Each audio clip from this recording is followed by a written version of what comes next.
Every runner has a story. What about you? What's your story? Running isn't easy. We've all overcome struggles to get to where we are. Maybe you're struggling now. What is it that stands in your way of reaching your full potential as a runner? And are you willing to do what it takes to get there?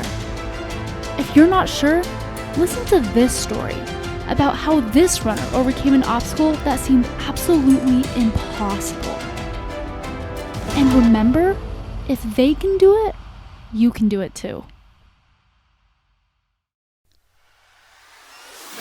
What are your running goals? Do you need help recovering from a running injury? Do you need help developing a training plan? Maybe you've never ran before and you just want to get started. Let us help you reach that big goal of yours. Here at Body Smart, we help runners maximize their performance and stay on the road.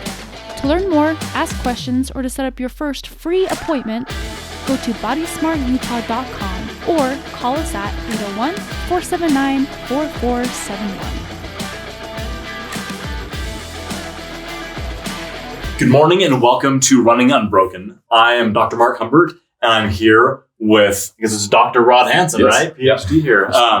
So we have a real treat today. We interviewed Rod's wife a couple of weeks ago, I guess probably a couple months ago now, Julie Hansen. She's a dietitian. She's awesome. Go check that episode out for sure. But Rod is an expert in exercise science and nutrition. He teaches at Weber State University in the college or department, of nutrition and exercise science. Yep. And so just fascinating story. Was a college runner at Idaho State University. Mm-hmm. So he's been doing this for a long time. And we had a really fun experience with him today. So we did the MET test on him this morning, and he actually had data from back in the early 90s. I think it was 91, 92, things like that, of when he had run some Vo2 tests back then. So we got his data from back then and his data from today. So we're gonna discuss that and dive into that a little bit deeper. But yeah, just go ahead and tell us a little bit more about yourself and about your journey that got you to what you're doing, to why we're here today, to why you're doing what you're doing. Oh, okay. Well, again, I was a runner in high school and in college. And I mentioned again, it was 40 years ago. I was at Idaho State University as a freshman, 4 decades, and it has flown by. But I've run and I've coached. And one of the opportunities I had when I was in graduate school was to do many Vo2 Max tests. And the reason why was I was very fit. I was racing a lot of 5Ks and still very fit, by the way. Yeah. I'm gonna throw that in there. But not as fit, maybe. Yeah.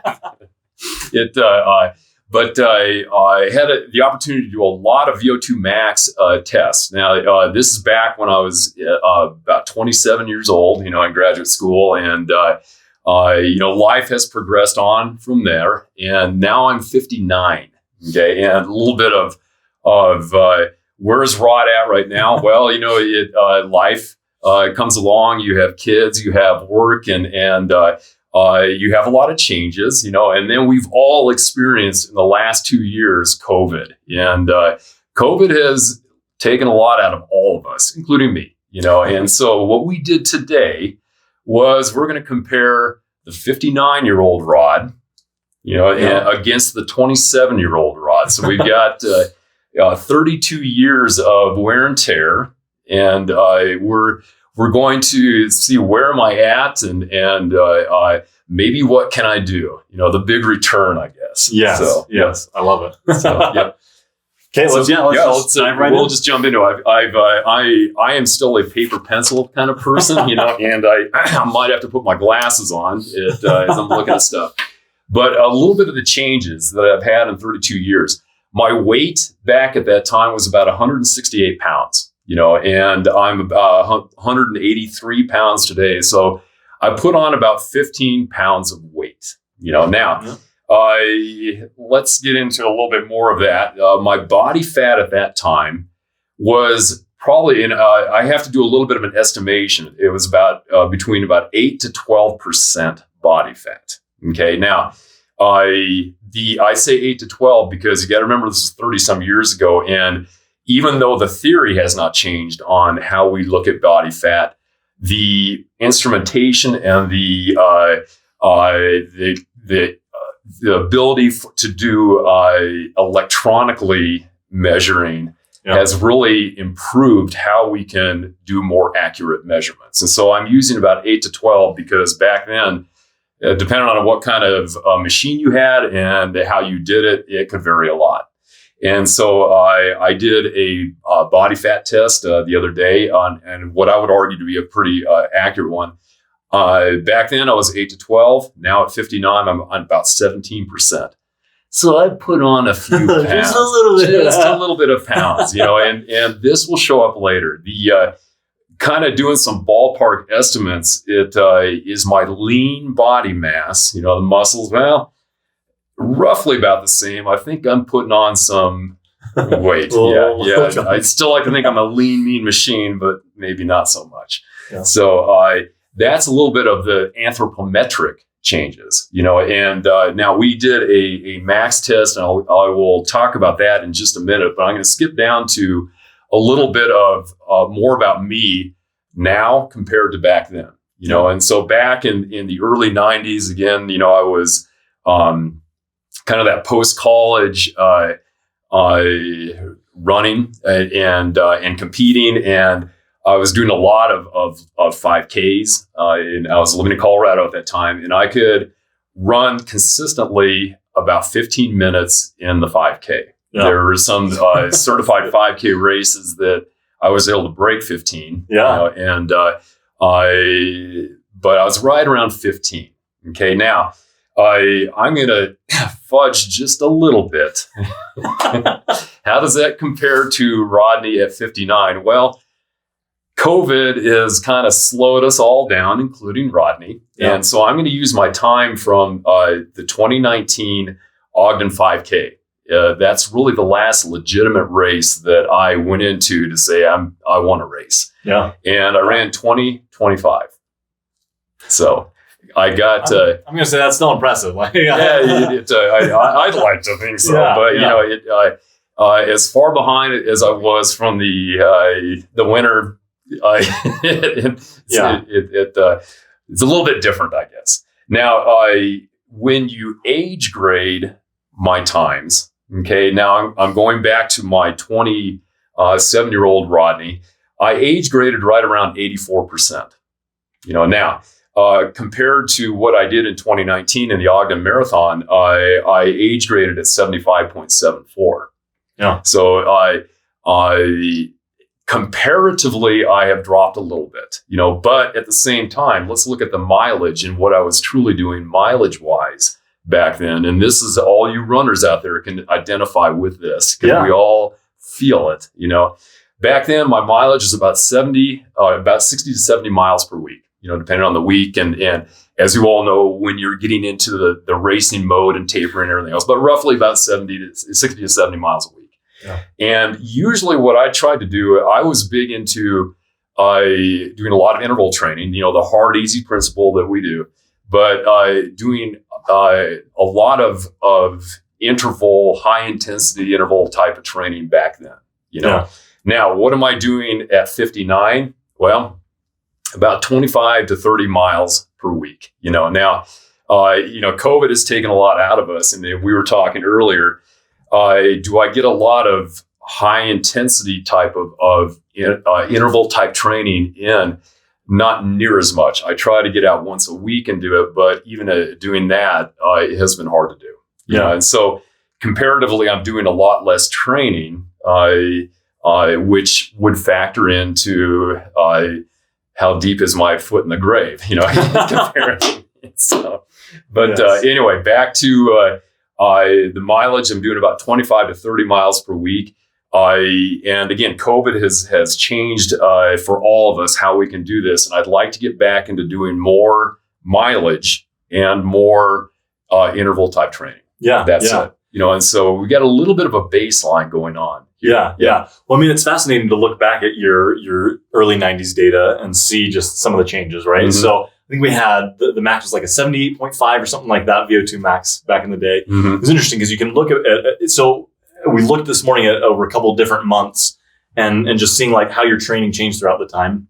and how it changed, not just like your VO2 max went up quite a bit, but also like your ability to burn fat throughout those workouts had gone up during that period of time. The percent of fat you were burning in a given heart rate range, right? That changed too. That went up. And so it's just fascinating to see what a difference dialing in a specific type of training does to your results, right? Like how just these little tweaks and these little modifications can result in quite drastic changes. Oh yeah. It will, a lot of that we'll talk about here in a minute, you know, with some of the changes and some of the, what I'm going to refer to as inflections occur. And part of that was, we were commenting on that, post the max test. I've got a little bit of history of just, which happens to all of us, of injuries, you know, and the major one that I had was in 2012 when I tore my right medial meniscus and it got surgicated, you know, and it's now in heaven. So it, bless the meniscus. But anyway, looking back at my history, that would be one thing that has affected my running. You know, and I think that mixed into what we are just talking about, and we'll get into a little bit of that here in a minute. So some other little bit of history stuff that I just think is interesting, I'll pass on to everybody else. As you age, and what are some of the things that have happened? Well, sometimes I got to use my glasses, you know. I like that, the quick release. Yeah, I got the quick. Anyway, some other health parameters, not so much performance parameters, but my cholesterol has been steadily climbing, you know, and when I complain about it at my yearly physical, the doctor just replies, "You're getting older. You know, the liver is not as efficient as it used to be, and you're still healthy, but you are getting older." You know, and so I've noticed these little changes. My blood glucose is still normal, but climbs. You know, and so I am aging. You know, and now let's work into. We did the actual max test. You know, and that was interesting. Again, it's been over 3 decades since I've done one, and we've had some changes. The one thing I reflect on immediately, I couldn't comment on it because I couldn't hear me. But back in the olden days, the headset and the mouthpiece, you kind of had to grip in your mouth like that, you know, and it was very awkward. And the mouthpiece we use today was around the entire mouth, you know, so you'd have to have the nose clip and little things like that made it a lot easier to do. You know, but we got into the max test, and what we tried to optimize is the speed over the incline, just because I have not run hills in years, folks. In years. I mean, the incline of my driveway is about the closest I've come.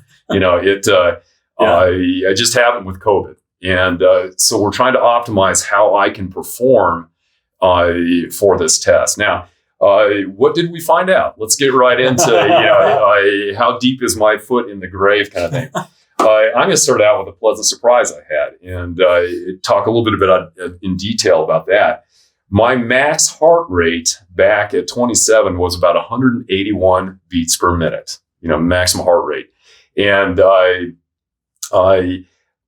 kind of neat back then. If you remember the old Polar heart rate monitors, you know, and you could wear what they called the suitcase. You know, they were huge at that time. And I used some of this data to wear a Polar monitor and start to race with one. And by trying to target some of the where you become metabolically inefficient, you know, and I'll talk about that a little bit more in a minute. You know, and so anyway, that's a little bit of the background on my 27-year-old heart rate max. Now, what I found out today, and this warms my heart. Okay, my foot's starting to come out of the grave right now.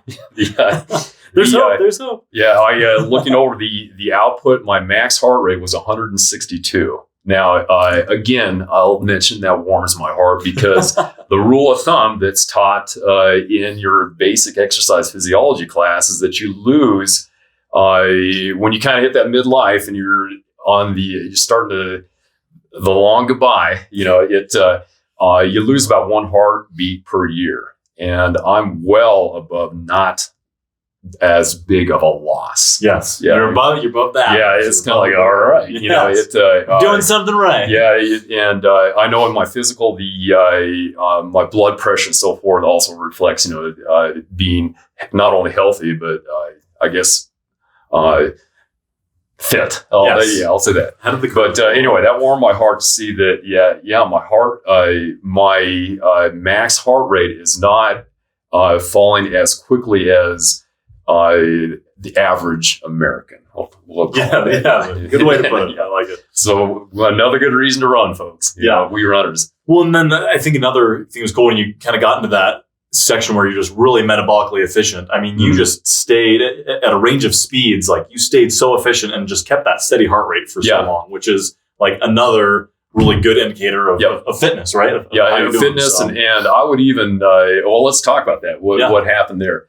Now, and we'll start out talking about my Vo2 Max. Let's get right down to that number and what it means. And then we're going to get into what I call the metabolic efficiency, and what's happening at that point. Now, my Vo2 Max, doing a Vo2 Max, I'm going to say the same thing I heard from my professor, Lauren Cordain, way back when. Yeah. It's a little bit like trying to see how high you can jump, like you're trying to hit the rim of a basketball. You can get up there, but you're going to have that one jump that's just a little bit better than the other one. And so what was my Vo2 Max back then? The highest I ever had was 78. That's 78 milligrams of O2 per kilogram per minute. Okay. Now, what I could consistently do was in the low 70s, because I literally did dozens of these way back in the time. Yeah. And I was consistently in the low 70s, 71, 72, 73, and so that was my Vo2 Max back then. Now, how is it today? 51. Now it has dropped, but that in part is probably somewhat explained by my increase in weight. Yep. Yeah. And because think about the formula that we're looking at here. It is milliliters of oxygen per kilogram per minute. Okay. Now a minute is the same minute. That has not changed. Yeah, that has not changed since 1990. And a minute is still a minute, but the kilogram, that has gone up for me, which means that even if I could move the same amount of oxygen through, it's going to appear lower. And just kind of a rough ballpark, it ties in very well with my weight gain. Yep. And so it was 51 today. Now, the one thing about the Vo2 Max, it's not really an indicator of how good you are.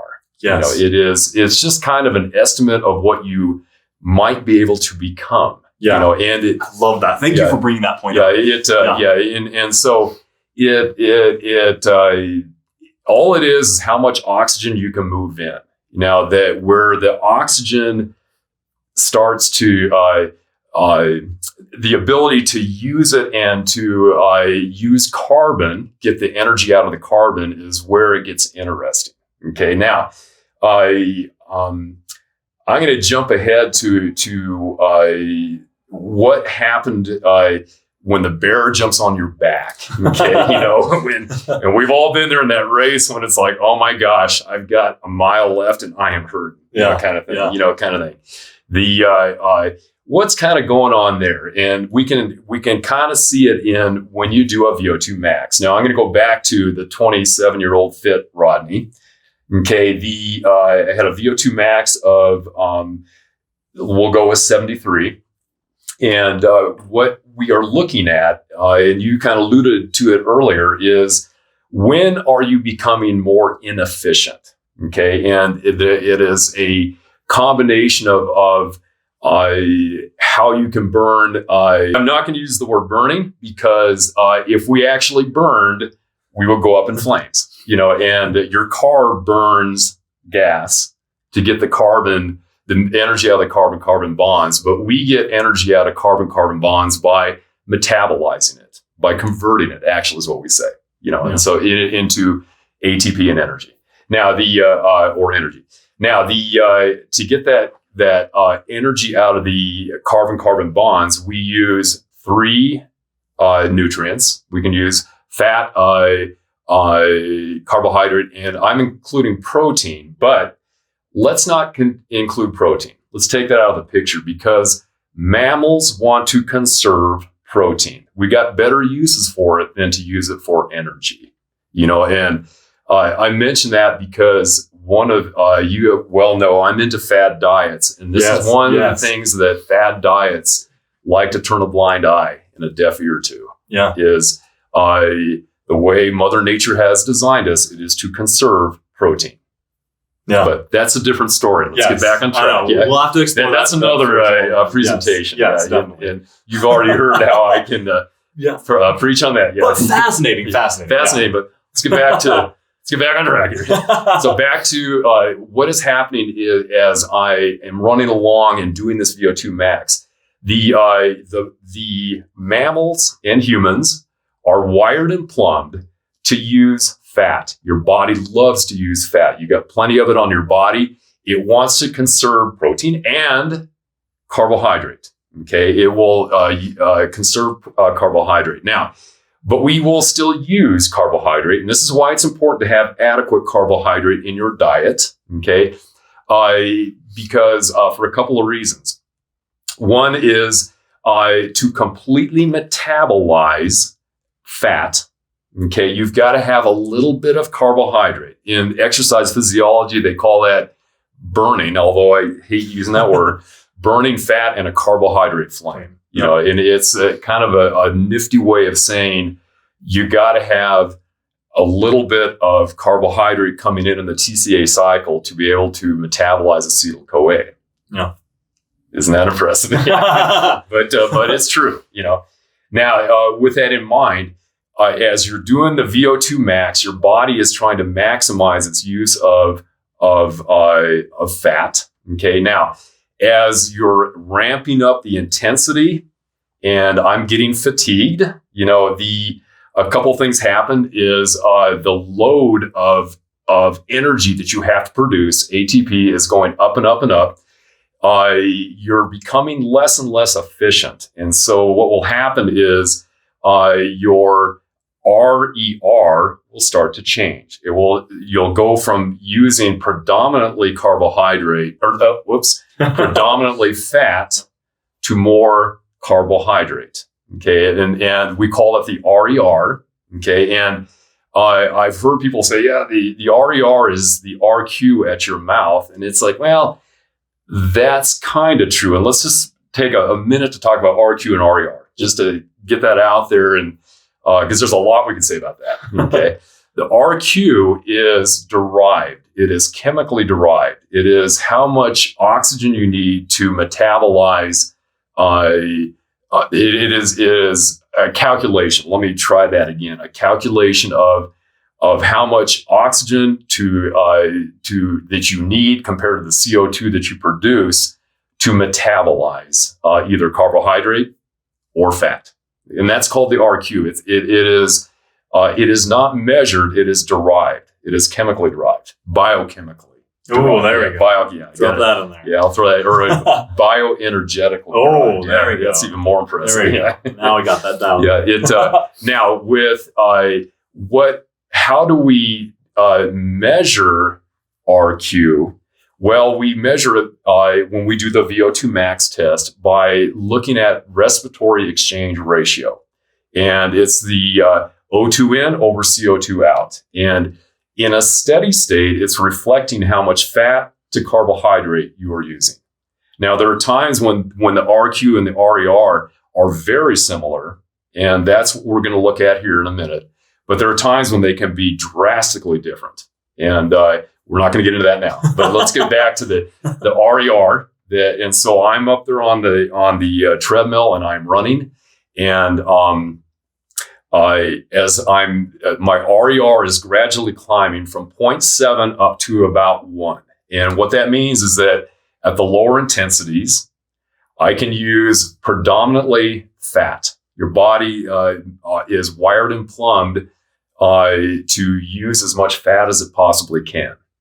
Now, as the intensity is increasing and therefore my need for energy is increasing, I will start to use a little bit more carbohydrate, just a little bit more, in part to completely metabolize fat. But I'm gradually changing my fiber recruitment and some other things going on too. And the old term, and it's still applicable today, is I'm becoming more anaerobic, without oxygen, which means that if you're going anaerobic, you can only use glucose. Okay. And so, and so I'm gradually using more and more carbohydrate. And this part of the story gets really interesting too, and we don't have time to talk about it. But as Julie and I both preach, carbohydrate adequacy is absolutely crucial when you're going to be a runner. But let's leave that alone for another time. Yeah, because we got to stay on track. I know. We're going to have several conversations. There's so many things we could talk about. There are. It's fascinating. So let's get back to it. So I'm gradually moving up and up in my RER, which is indicating that I'm becoming less and less efficient. The bear is jumping on the back and I'm huffing and puffing. This is, it's getting uncomfortable, and you're asking me how am I feeling, and I'm giving you the signal it's going to be soon. Yeah, it's going to be soon kind of thing.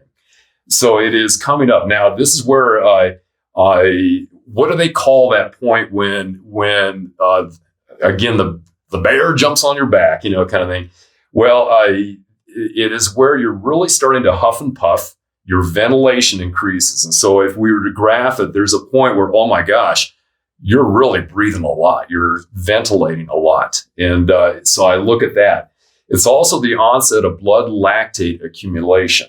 Okay, now we did not measure lactate, but if we did, we would see a marked rise, and that story alone is another really good talk because I've heard out there in the field, lots of incorrect things about lactate, and I'll just leave it for another. This will be our taster. People will be like, all right, a little taster. More, lactate, what is it?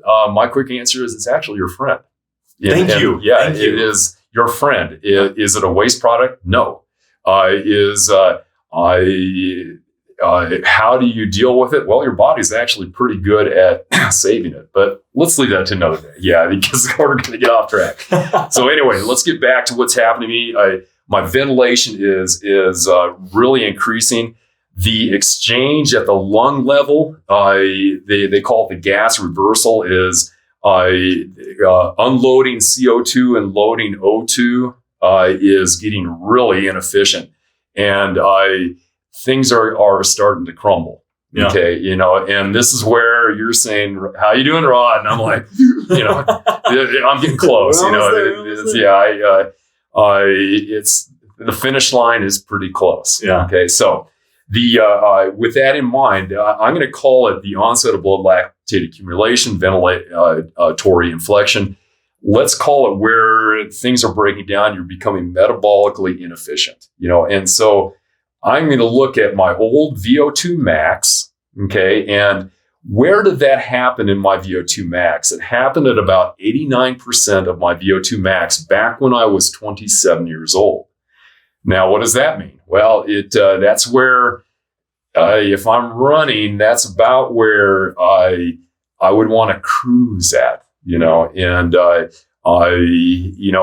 what we're doing when we're actually training is we're trying to push that threshold farther up into our Vo2 Max, and that's why earlier on when I said the Vo2 Max really doesn't show you what you are, it's what you could become. And when you're racing or doing a Vo2 Max, we're looking at when do you become inefficient, and that is reflected by the changes in ventilatory your ventilation, you're breathing more. It's that simple. You're huffing and puffing. You have an onset of blood lactate accumulation, and you have some gas reversal. It's when you're metabolically, bioenergetically becoming less and less efficient. You're about due. Now your RER is also climbing because you're doing more carbohydrate. The load is higher, and you're more of that proportion is carbohydrate. Things are breaking down. Now, when I compare my 27-year-old Rodney, where did that happen in my Vo2 max? It was at 89% of my Vo2 max. And my heart rate at that time was 171.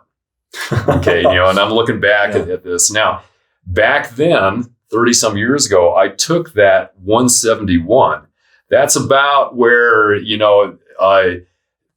the things are starting to happen, and went back to what we were talking about earlier, the old polar heart rate monitors and the suitcase that they called it, you wore on your wrist. Not only did I train with that, but I also raced with it too, to be more efficient, to try to maximize where I am getting the most of my fat metabolism, as they say. Yeah. Get the most bang for your buck, right? Yeah, the bang for the buck. Your body wants to use fat as much as it possibly can, and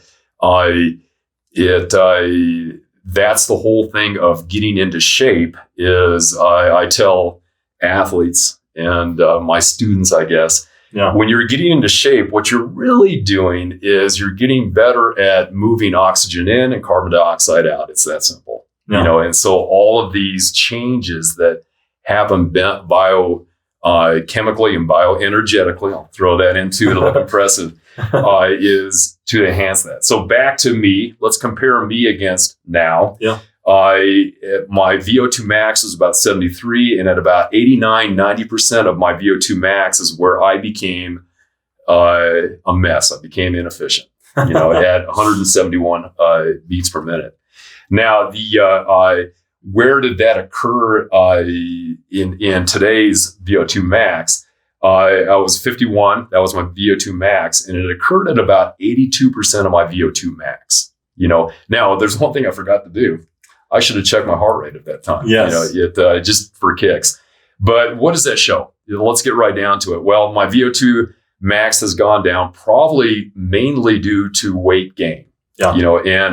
But it kind of warms my heart. My decrease in training, I still have a pretty good, what they call inflection, that where things break down at 82, and that kind of warms my heart. Yeah. Now, so I think that's so important, because like you mentioned earlier, like Vo2 max is a nice number, and it gives you an idea of what you could do. Yep.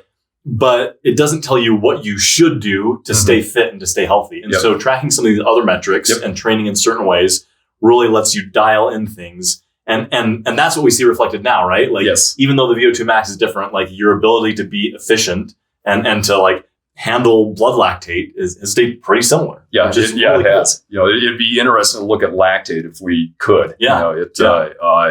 And correlate that to our data that we have. That might be another interesting thing we could try to do. Yes. Get a lactate analyzer, glucose lactate analyzer. But those are some of the changes. So, what am I happy with? Is heart rate. I'm quite happy. And let me tell you a little bit more about what happened today as we were doing our max test. When did I do that kind of thing? It was at 51 mils or O2 kilogram. What really made me have to halt the test was my legs were just not as strong as they used to be. And I was still feeling pretty good, but it was like, what? I cannot continue running. Yeah, the leg strength had really gone down. Why? Probably because I'm running a lot less, and I'm not running the same kind of intensity, high interval training that I used to do. So where does that leave me? Well, if I want to do the big return, at 59, it would be interesting to do this again if I could get more miles in. Not a lot more, because I'm getting old, probably can't do it. Those of us in our fitness kind of know that. And probably get more interval type training in. Get into a little bit better training, hopefully post-COVID. Yeah.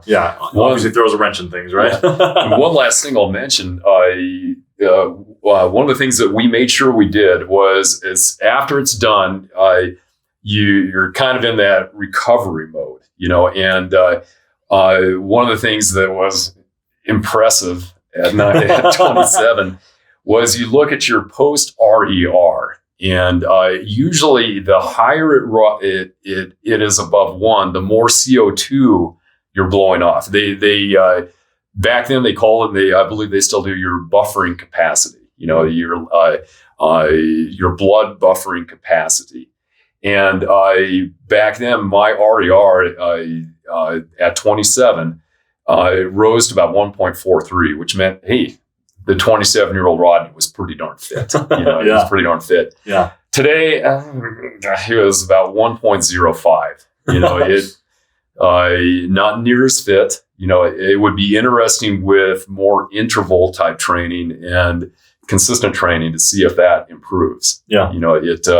And I would predict it would. Yeah. It probably would. I think the silver lining though, heart rate still recovers real quick. Yeah.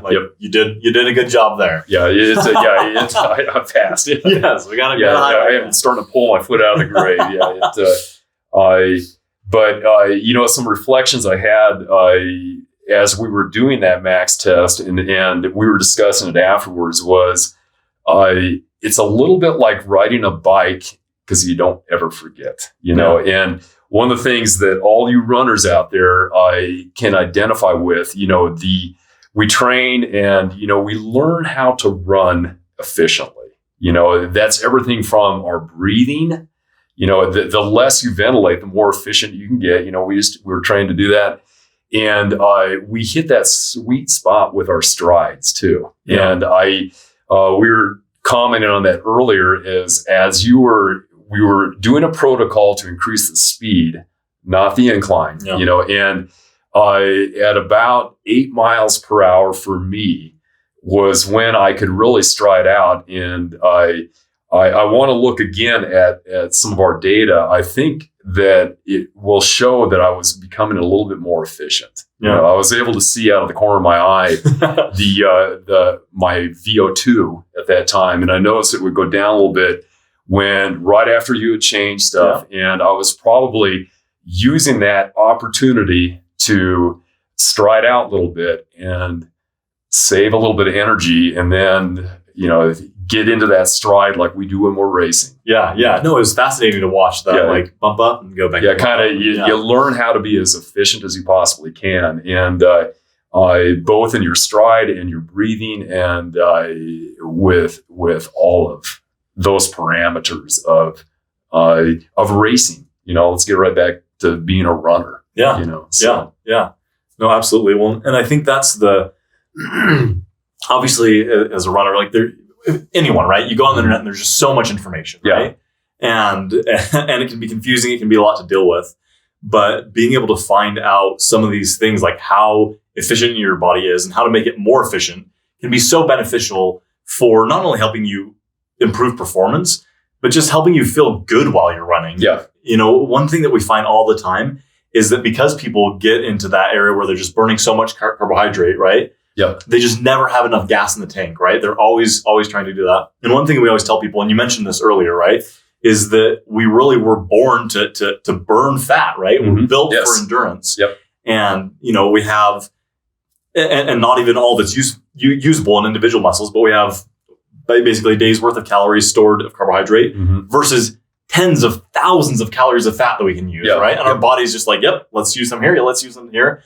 And so being able to find out how your body does that and how to do it better is so important. Oh, yeah. So, we've talked about some of how we can use this for performance and really some of the changes that we saw in aging. And let's talk about, and we mentioned this earlier in our conversation, about how these kinds of things aren't just important for performance, but really in targeting different diseases. And yes. And kind of figuring definitely, that out. Yeah. I'm going to go back and talk about me and a little bit of my history, just as a setting to, I'll call it a segue into that part of our discussion. I love it. I'm going to reflect a little bit. When I was in graduate school and getting my master's degree, I was big into this performance stuff, and you really kind of overlook the disease end of where all this could apply. Yeah. Anyway, when I did my master's degree in exercise science at Colorado State, I did my thesis looking at fish oil, and I'm going to leave it at that because otherwise I'll talk too much. But following my master's degree, I had a great opportunity to get employed in the veterinary medicine program at Colorado State University. And I'm going to drop a few names because I appreciate what they did for me. I was working with Dr. Greg Ogilvie and Dr. Martin Fettman. They were the PIs on a project that was looking at nutrient intervention and specifically fish oil, but I'm not going to get into that. Okay. Looking at fish oil as an adjunct therapy for treating certain types of cancers in dogs. Okay. And that's kind of the quick, big picture of what's going on. And it was a tremendous opportunity for me to learn a lot. And I did. These guys were way smarter than I could ever hope to be.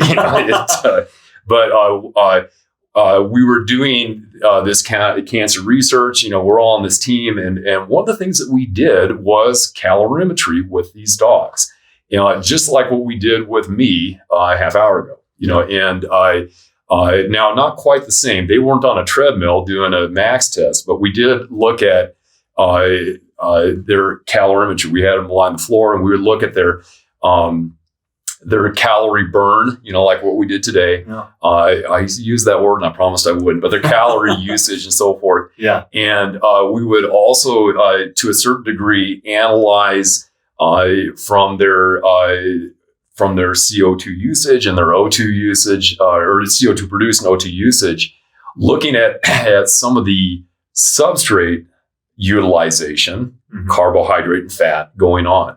Now, a little bit of background, and this is more the sobering part of cancer. Let's just get right into cancer. And a little bit of translational research. I'm going to give a big hand to our dog friends. Dogs are, in certain types of cancer, are great to study because it's very similar to humans. That's one thing I learned from Greg, way back when. Yeah. And so they were ideal to kind of look at this stuff, and some of the metabolism stuff is the same. Okay, now with that in mind, let's look at the big picture of cancer and what is one of the major problems. It's called cancer cachexia. Okay, now what is cancer cachexia? The quick answer is it's an inflammatory condition that with many different negative effects. Okay, now one of those is you tend to make a lot of lactate. Okay, and I'm going to expand on that here in a minute and kind of tie it into what we were talking about here. You make a lot of lactate, and that lactate, and a little bit more about lactate. Lactate is not a waste product. It is not a waste product. Your body, mammals, dogs, and humans, they will want to conserve this lactate and actually use it because by definition, it is a carbohydrate. All that lactate is a product of anaerobic glycolysis. Okay, that's when I'm going to define that quickly. It's when you use sugar, you metabolize sugar without oxygen. Okay, so kind of keep that in mind. You make a lot of lactate. And so what happens in cancer cachexia, you produce a lot of lactate. Now your body will use that lactate. It does not flush it out. How many times in high school did we hear, did you get your cool down in, Rob? Because you got to flush out all that lactate. And it's like, no, that is not true. Yeah. Your body will utilize the lactate. The reason you get sore is a whole different thing and a whole different talk. Yeah. Oh my gosh, that is a personal pet peeve of mine. So lactate has nothing to do with muscle soreness. It doesn't. Yeah. We've known that for a very long time. But lactate, back to a cancer state, the human body and the dog body will convert that lactate back into glucose. Now, to do that, I call it, you got to move it upstream. You got to use energy to make better energy. Yeah. Okay. Now, where does that energy come from? It comes from the body itself. And it will use lean body mass to reconvert that lactate into a usable form again. Yeah. It's in the Cori cycle and so forth. I'm getting kind of deep into that. I'm going to leave that alone for a while too. Yeah. So why do people get thin and dogs get thin when they're on cancer? It is in part due to, well, they're not able to eat as well. Yeah, Sure. that's true. Sure. But it's cancer cachexia. They are converting lactate into a usable form again. So because it's not going to flush it out, it's going to use it. Yeah. Now let's talk a little bit more, and I'm going to talk as I was taught. Let's talk a little bit more about cancer and what we were doing.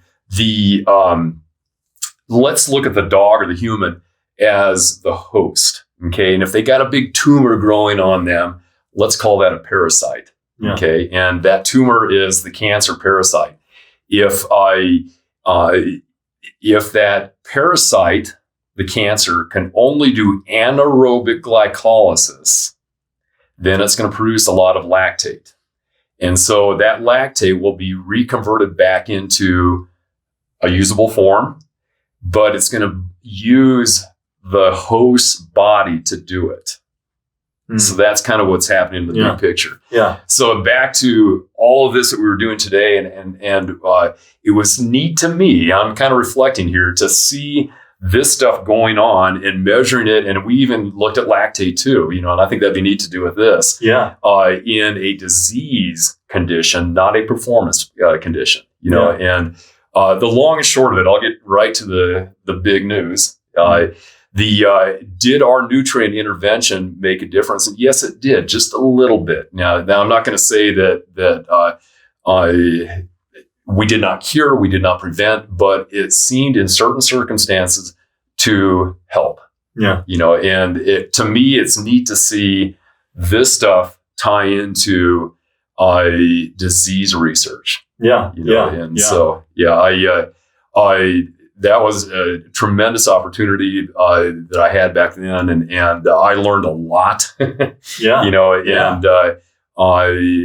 An application of calorimetry to performance and to research. A disease research. Absolutely. In our friends the dogs. Yes. So. Thank you, dogs. But I mean, I know we were talking earlier too about even in COVID, some of what they've looked at is cardiorespiratory fitness as a risk factor for COVID, right? Yep. And so there's just really multiple applications outside of just performance that we can look at this, right? Oh, yes, definitely. Knowing our bodies better can be very helpful in determining the best outcome and best course. Yeah. So no, I think that's fascinating. And it's cool to dive into these numbers. And it's been fun to take the snapshot from now and the snapshot back in the 90s and see some of the things that are still really good and see some of the things that change with age and how weight affects things as well. Oh yeah. So all those things, and it's neat to see the growth of technology too. Yeah. The theory is the same, but the technology that we have, especially computer-wise, is so much better. Yeah. Well, are there any last little tidbits before we end this that you want to share? Well, it's kind of one of those things, and we were talking about it earlier. It'd be interesting to do this again. Yes. Well, thank you so much for coming on. Obviously, as we kind of went off on these little tangents here, there's so much to talk about. So we'll definitely have to have you on for some future episodes because there's just so many fun things and really so many things that are relevant to runners and so many myths that are still out there, right? Yes. Like things that we've known in the exercise physiology and science world for years, decades sometimes, but that still haven't really disseminated widely in the public forum or public space. So definitely a lot to talk about. There are many things to talk about. I'd love to come back and do it. Yeah. So if people want to find you or find more about your journey or talk to you, what's a good way for them to find you? You can email me, rhansen@weber.edu. I'm a professor there, and feel free to contact me. I love to talk about this stuff. Yeah. Well, awesome. Well, thanks so much for coming, and obviously we'll have to get you back for some future episodes. So thanks everyone for joining us. Remember to like, follow, subscribe, and definitely reach out to Dr. Hansen if you have any questions about any of these things. Or he's awesome to chat about, and just such a great wealth of knowledge. So thanks for joining us, and we'll catch you on the next episode. Thanks for listening to Running Unbroken. Don't forget to follow us on Facebook and Instagram, and reach out if you or someone you know has a story to share.